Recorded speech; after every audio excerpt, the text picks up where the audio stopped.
اعوذ باللہ من الشیطان الرجیم بسم اللہ الرحمن الرحیم السلام علیکم ورحمۃ اللہ وبرکاتہ۔ اللہ پاک سے دعا ہے کہ جو لوگ بھی اس وقت سفر میں ہیں اللہ پاک انہیں خیر و عافیت سے اپنی اپنی جگہ پر پہنچا دے۔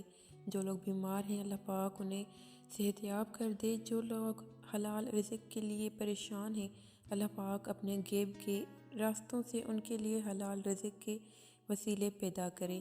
جو لوگ کسی پریشانی میں بہت ہی زیادہ الجھن کا شکار ہیں اللہ پاک ان کی پریشانی کو ختم کر دے اور ان کے نیک اور جائز کاموں میں ان کی مدد فرمائے، آمین۔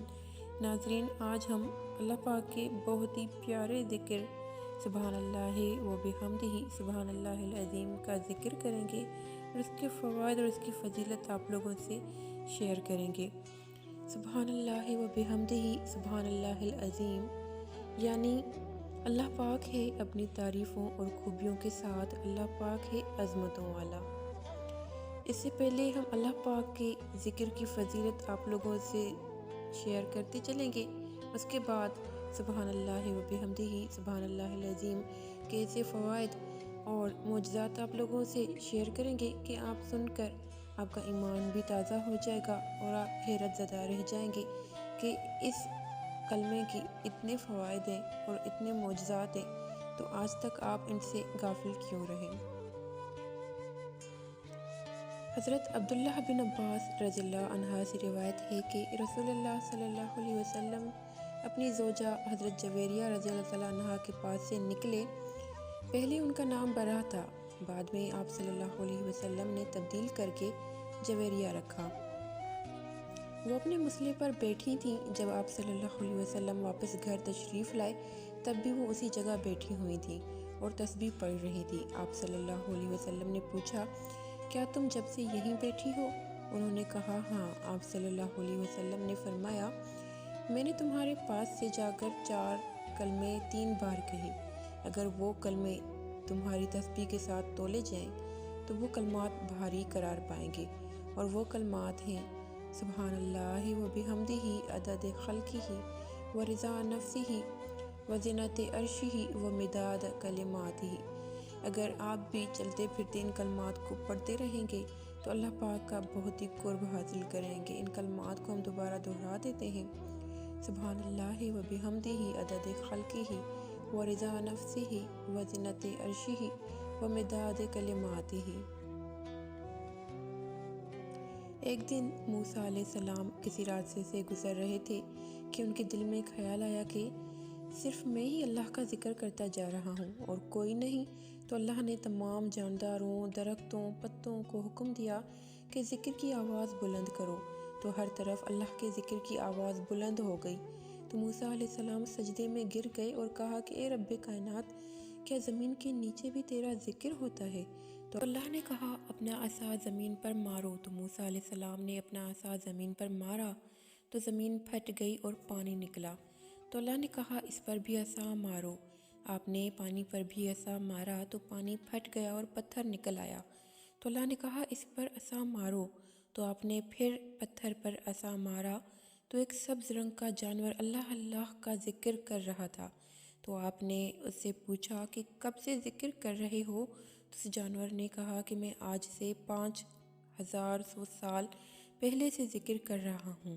تو آپ نے پوچھا، کیا کھاتے ہو، کیا پیتے ہو؟ تو جانور نے کہا، اے اللہ کے نبی، میرا کھانا پینا اس اللہ کے ذکر میں ہے، نہ مجھے بھوک لگتی ہے نہ پیاس، اور اے نبی اللہ، اب تم جاؤ، کیونکہ جب سے اللہ نے مجھے بنایا میں نے کسی سے بات نہیں کی، کہیں ایسا نہ ہو اللہ مجھ سے ناراض ہو جائے۔ یہ سن کر موسیٰ علیہ السلام سجدے میں گر گئے اور زمین برابر ہو گئی۔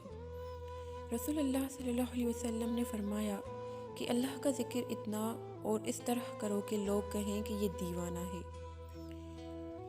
اللہ کا ذکر کرنے کا مطلب یہ ہے کہ اسے ہم یاد رکھیں، پکارتے رہیں، یاد اس لیے کہ ہم اس سے ڈرتے رہیں، کوئی کام اس کے حکم کے خلاف نہ کریں، اور پکارنے کی ضرورت یہ ہے کہ ہم اس کی بزرگی اور بڑائی کا اقرار کرتے رہیں، تاکہ اللہ کے سوا کسی کی بڑائی اور بزرگی ہمارے دل میں جگہ نہ پائے، اس کے سوا کسی سے ہم کوئی آس نہ رکھیں۔ وَاذْكُرِ اسْمَ رَبِّكَ، ترجمہ اللہ کا ذکر کرو۔ سامعین، اللہ کے ذکر کی فضیلت بیان کرنے کا مقصد صرف اتنا تھا کہ آپ کا، میرا اور سننے والوں کا ایمان تازہ ہو جائے۔ سبحان اللہ و بحمدہ سبحان اللہ العظیم، یہ کلمات زبان پر بہت ہلکے اور میزان میں بہت ہی بھاری ہیں۔ سبحان اللہ و بحمدہ سبحان اللہ العظیم، ترجمہ اللہ اپنی خوبیوں، تعریفوں سمیت پاک ہے، عظمت والا پاک ہے۔ یہ دو کلمے رحمان کو بہت پیارے اور زبان پر بہت ہلکے پھلکے، لیکن قیامت کے دن ترازو میں بہت بھاری ہوں گے۔ حضرت مولانا الیاس صاحب رحمۃ اللہ علیہ اپنے ساتھیوں کو فجر کی سنتوں اور فرض کے درمیان پڑھنے کی ترغیب دیتے تھے۔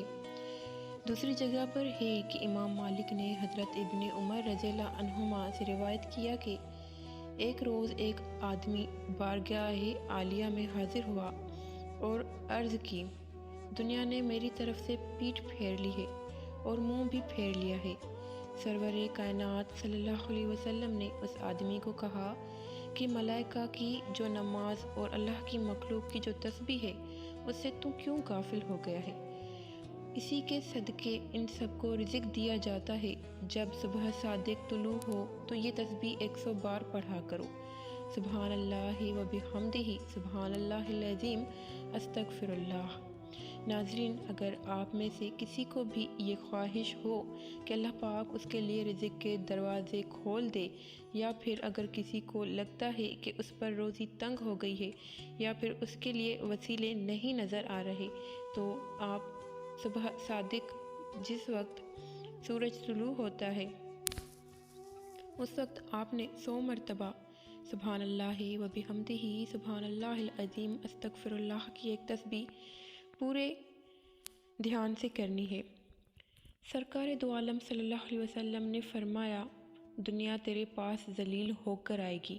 اپنے آقا کا یہ ارشاد حضر جان بنانے کے بعد وہ آدمی واپس چلا آیا، کچھ مدت ٹھہرا رہا، پھر حاضر ہوا اور عرض کی، یا رسول اللہ، میرے پاس اتنی دولت آ گئی ہے کہ مجھے اس کے رکھنے کی جگہ نہیں ملتی۔ حدیث شریف میں آتا ہے کہ جو شخص 100 مرتبہ یہ دعا پڑھ لے تو اللہ تعالیٰ اس کے سارے گناہ بخش دیتے ہیں، اگرچہ وہ سمندر کی جھاگ سے زیادہ ہوں۔ اور جو شخص روزانہ 100 مرتبہ یہ دعا یعنی سبحان اللہ و بحمدہ سبحان اللہ العظیم پڑھے گا تو قیامت کے دن کوئی اس سے افضل عمل والا نہیں ہوگا مگر وہ جس نے اس مقدار میں یا اس سے زائد یہ دعا پڑھی ہو۔ حضرت ابو ہریرہ رضی اللہ تعالیٰ عنہ سے روایت ہے کہ رسول اللہ صلی اللہ علیہ وسلم نے فرمایا، دو کلمے ہیں، زبان پر ہلکے، میزان میں بھاری اور رحمان کو بہت پیارے ہیں، سبحان اللہ و بحمدہ سبحان اللہ العظیم۔ اللہ پاک ہے اپنی تعریفوں اور خوبیوں کے ساتھ، اللہ پاک ہے عظمت والا۔ اس میں وزن اعمال کا اثبات ہے۔ قیامت والے دن اللہ تعالیٰ اعمال کو جسم عطا فرمائے گا، اور اللہ تعالیٰ تو اجسام کے بغیر اعراض کو تولنے پر بھی قادر ہے، اور یہ بھی ممکن ہے کہ ان صحیفوں کو تولا جائے جن میں اعمال درج ہوں۔ اللہ تعالیٰ دونوں طرح تولنے پر قادر ہے۔ بہرحال ان مباحث سے قطع نظر و وزن اعمال کے وقت مذکورہ جملے جن کی ادائیگی نہایت آسان ہے، بڑے وزنی ثابت ہوں گے، اس لیے ہر مسلمان کو کثرت سے ان کا ورد کرتے رہنا چاہیے۔